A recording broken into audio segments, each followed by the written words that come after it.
Hello, I'm Madeline from Slings, and today I am talking about feeding in slings and carriers, and most importantly, how to keep your baby safe while attempting to combine feeding them with whatever sling or carrier you have. So, what do you need to know? The most important thing to consider is how old your baby is. There is a world of difference between attempting to feed a baby in a sling who is over 6 months compared to a baby who is under 6 months. And the reason for this is simple. When a baby is over 6 months, they're most likely able to now sit up. They have really strong neck and torso control. They can push away from you. They can control their things. And many babies over 6 months, 1 year, etc., are actually really able to latch on, latch off, and control the feed by themselves.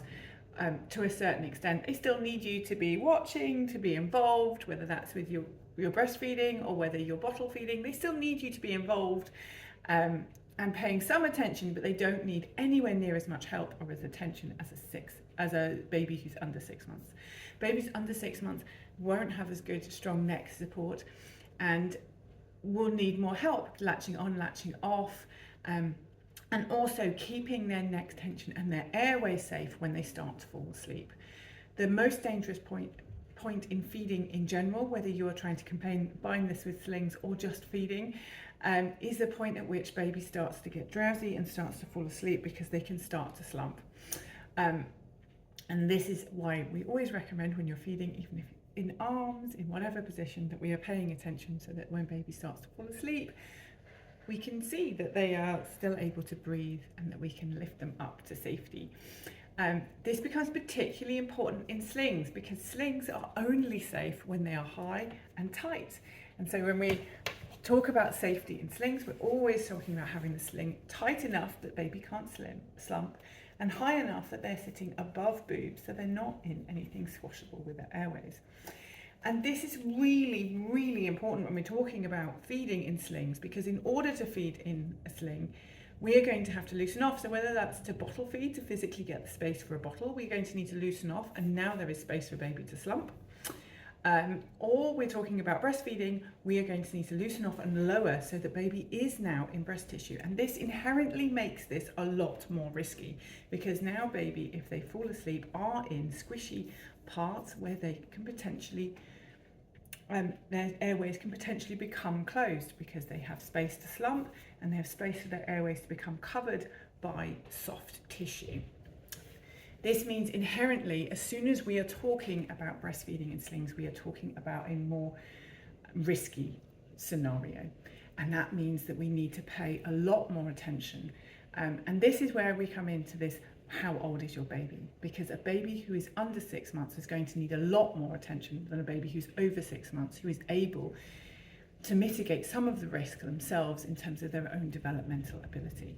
You still want to be paying attention to a baby who's over 6 months, particularly if they're likely to fall asleep, because that's the point at which they might slump and they might start to lose their airways. But a baby who's under 6 months, we need to pay so much more attention. And so much more attention that, and we will get into, in a minute, I will get into how, the nitty gritty, and how feeding in slings might look, and I'm going to do a couple of different types of sling. But for a baby under 6 months, I want you to really think about, critically, does it feel safe? And can I pay the amount of attention that I need to? So often parents come to me and say they want to learn how to use learn how to feed their baby, how to breastfeed or bottle feed their baby in the sling because they need to run around after the toddler. If you're running around after the toddler, you are not paying enough attention for a baby who is under 6 months. To give you some like reference point, a baby who is 7 weeks old can suffocate silently in under 30 seconds, which means in order to feed them in a sling, however that is, we need to be looking constantly, at least every 5 to 10 seconds, to check that they haven't fallen asleep, that they haven't, that their airways haven't become covered. We need to be checking constantly. If I am also running after a toddler, I am not looking enough. And this is said with no parent shaming. I am a parent to myself of 2 children, and I know that I couldn't have fed safely and paid enough attention whilst also running around after my toddler. I know that I couldn't have paid enough attention whilst scrolling my phone. That I know that if the doorbell rang, it is easy for my attention to go for longer than needs to. And it is particularly important in slings, more important than feeding in my arms like this, because here there is no fabric potentially covering my baby. There is no temptation to use the fabric to support my baby's head. I am supporting my baby's head with my arms, and so if they move, I will feel it. But as soon as you bring a sling into the equation, you've removed some of that responsiveness of your own arms, and unfortunately fabric doesn't understand the difference between supporting your baby's head and suffocating them. So the first thing to consider is how old they are. Not to say that you can't, and I'm going to show some strategies for feeding a baby who is under 6 months, but to say that really be wary of attempting to use the fabric to support their head. Be really wary of trying to be completely hands-free. Feeding in a sling or a carrier is never hands-free, and it is never brain-free. You're going to need to be paying attention all the time. I feel a better way to think about it is it can be really useful as a support for your back to lift some of the weight, like a portable breastfeeding pillow, but not so much as a carrier. And I think this is where often we are led astray by the internet, by overzealous manufacturers saying, oh, you can use breastfeeding, you can use our sling for breastfeeding. It's not as a carrier. We're not aiming to use it as carrier, but we might be able to use it as a feeding support. So before anyone gets too disheartened, because at this stage, usually when I'm talking to clients, people will get really upset that, well, what's the point of it?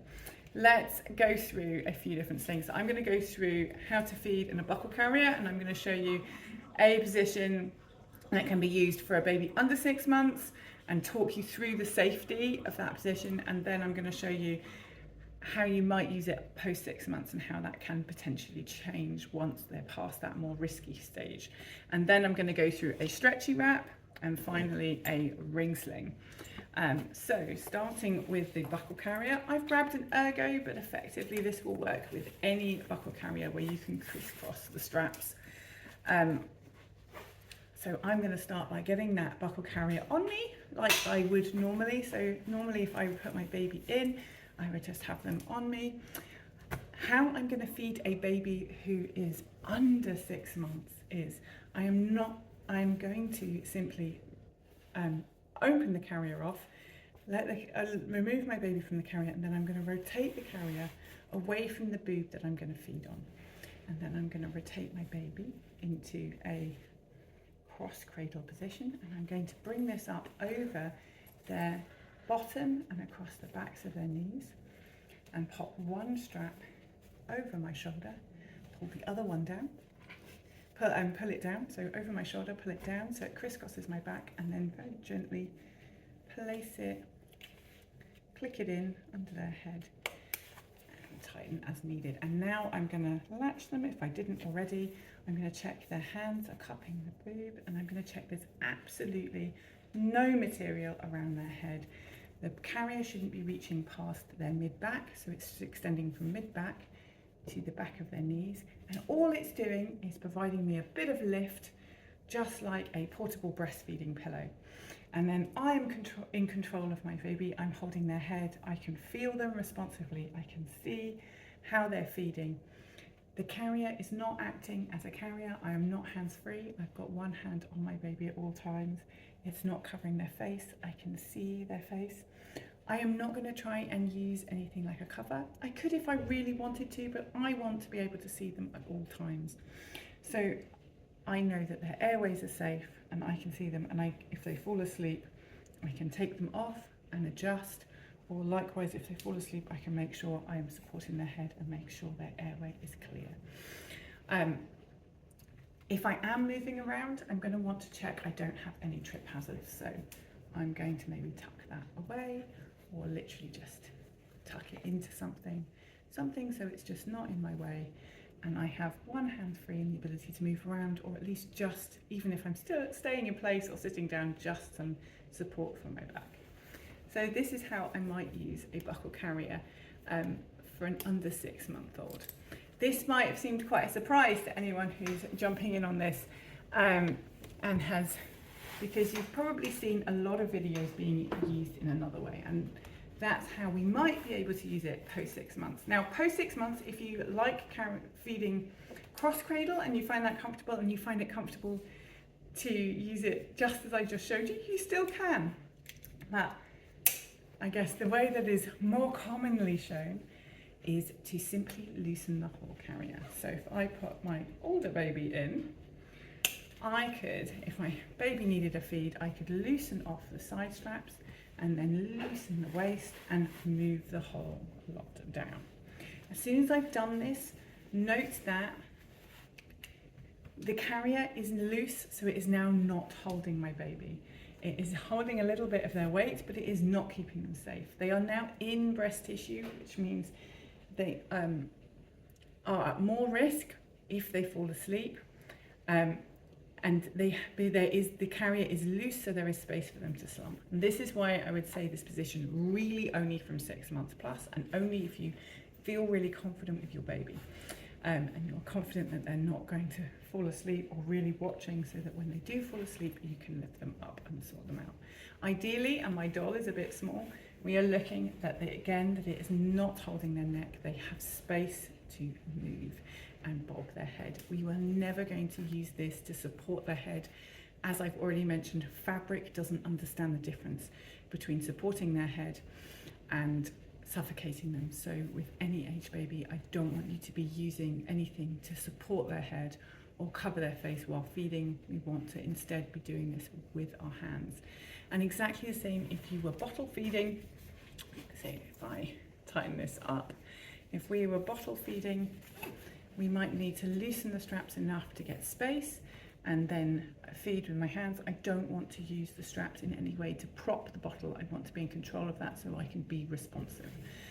And there we go. But as I mentioned, I personally never demonstrate this upright position with a baby under 6 months, because the risk of it coming too high and the temptation to use it to support their neck becomes too strong, and it becomes too different. It's just so hard to be paying enough attention versus the position like this, where they are more supported and less likely to be able to slump for their airways to become covered. So that's the buckle carrier. And now let's move on to the stretchy wrap.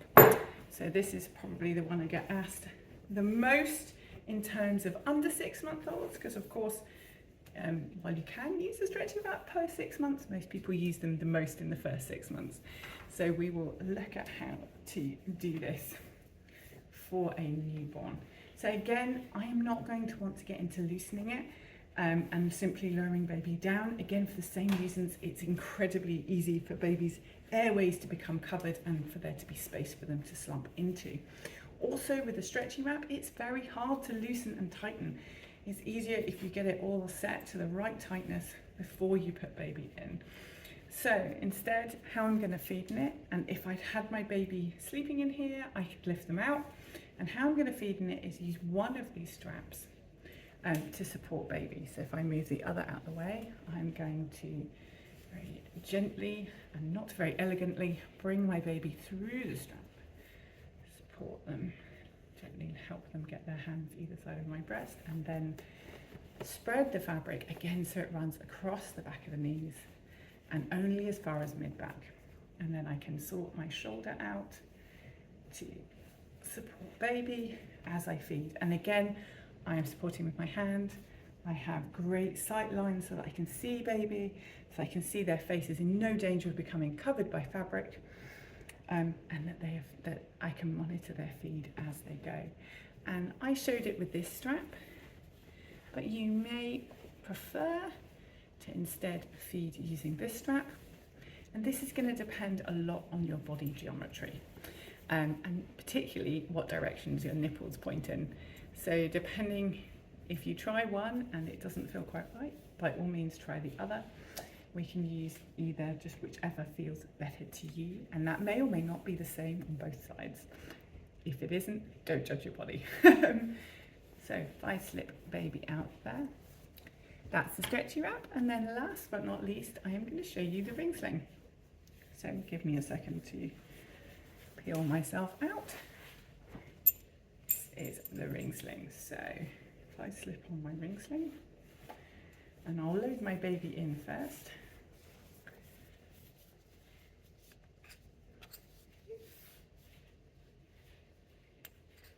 There we go. And we will take a second. As usual, my slings are a little bit, however, they were left last. Always the case when it's not your own sling. So we take our time. There we go. And slide baby in. So if I slide.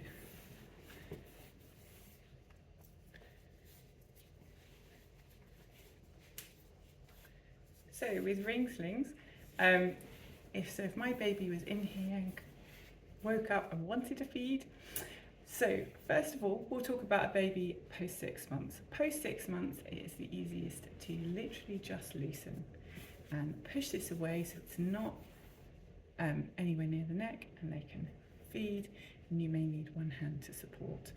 And again, no fabric around baby's face, and you can see and monitor. But below 6 months, below 6 months, if you are really paying attention and you're supporting their head, this may be possible. But another way that may or may not feel safer or easier is to rotate baby just as we were with the others. Again, spread the fabric so it supports the back of the knees and no further than mid-back. And then we can tighten in place. And again, we are supporting with our hand, and we have, again, one hand free. This has been a really whistle-stop tour through this. I will make longer videos showing how to do it for each type. But the main things I want you to take home is to really think about safety and think about how old your baby is. So much of the material around feeding in slings is produced by over-optimistic makers, over-optimistic manuals of parents who are just sort of figuring it out yourself, rather than there being really clear safety guidelines. And as a result, often people are sort of given the impression they can do something without really thinking about the safety side of it. If your baby is under 6 months, I know this stage is hard. You probably feel like you're breastfeeding all the time, and I really want to give something that will help you. And hopefully, just by giving you a bit of support for your back, this will be helpful. But please know that hands-free isn't possible below 6 months. Hands-free, brain-free in a sling isn't possible, and it isn't safe. Hopefully, by going through a little bit of the safety side of it, this really helps you, when you know what the issues are, helps you navigate and avoid those potential problems. If you have any questions, please do put them in the comments below. I hope this has helped.